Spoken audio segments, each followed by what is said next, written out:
Hello everyone, this is Jacke Karashae, and I am in the midst of practicing and recording parts, but specifically acoustic guitar parts. I've also been doing banjo parts, which has been really exciting, but also very nerve-wracking because I'm trying to do more than just 3-note pieces like I did in On High from the last album. But as I've been practicing and trying to record, I've been thinking, and I've realized something. One of the hardest things that I've found with any sort of public art form is the balance between confidence and humility. Now, in broad strokes, this may seem kind of obvious that you don't want to get too big of a head, and you also don't want to be so scared to release your things to the public that you just never do. But generally, when we think of the contrast between confidence and humility, we think about after the fact of the hard work that we have done personally. We're thinking about distribution, we're thinking about promotion, but we're not really thinking about the creation of the art itself. But something that I learned in the last album, and something that I'm being reminded of now as I'm trying to record all these live instruments,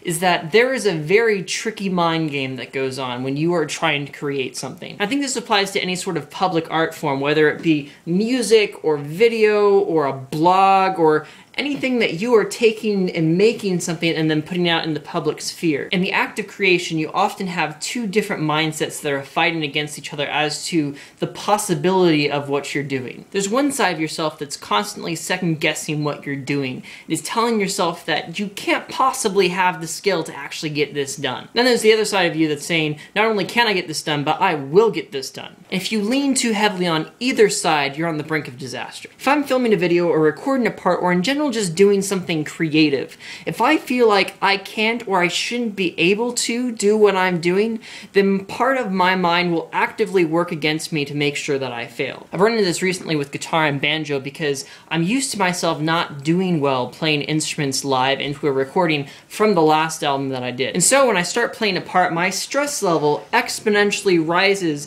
as the time progresses that I haven't made a massive mistake. So I almost feel relieved when I do make a massive mistake that requires me to redo the take because it feels like that's natural and that was what was going to happen. Now on the other side over here you have overconfidence, and that is equally destructive but for a different reason. When I have overconfidence in what I'm doing, I generally will not really take the time to critique my work until sometime after it's finished. In the best case, this means that you have to rewrite or re-record something. In the worst case, it means that you show people something they really shouldn't have heard or seen. And unfortunately, you can't take that back. When I'm creating something and I notice one of these extremes, the default thing that I do is I swing over to the other one. If I find myself really nervous at doing something or afraid that I can't do it well enough yet, my default response is to change my mindset and believe that I can do it really, really well already. And conversely, when I'm doing something poorly and I suddenly realize that I've been doing it poorly, my default response is to stop doing it completely. For the last 6 months, the live recording aspect of this album has been purely cerebral. And as such, my perception of what it was going to be like sort of took a fantastical nature. And for months and months, I've put off the insecure part of me with this recording and just told myself that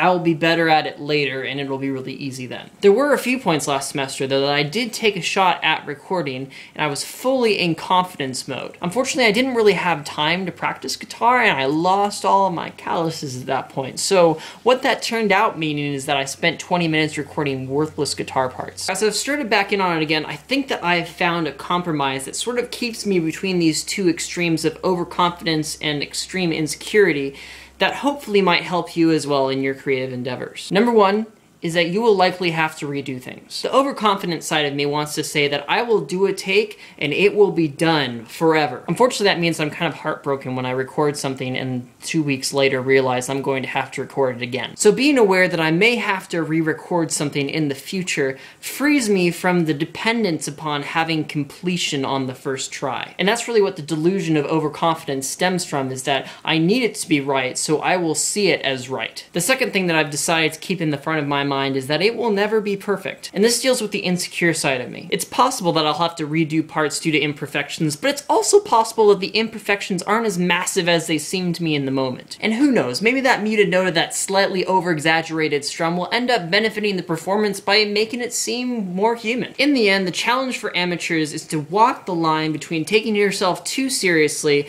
and not taking yourself seriously enough. Well, with all this talk of recording, I suppose I should start to get recording. So I will see you all later, and I wish you an awesome week.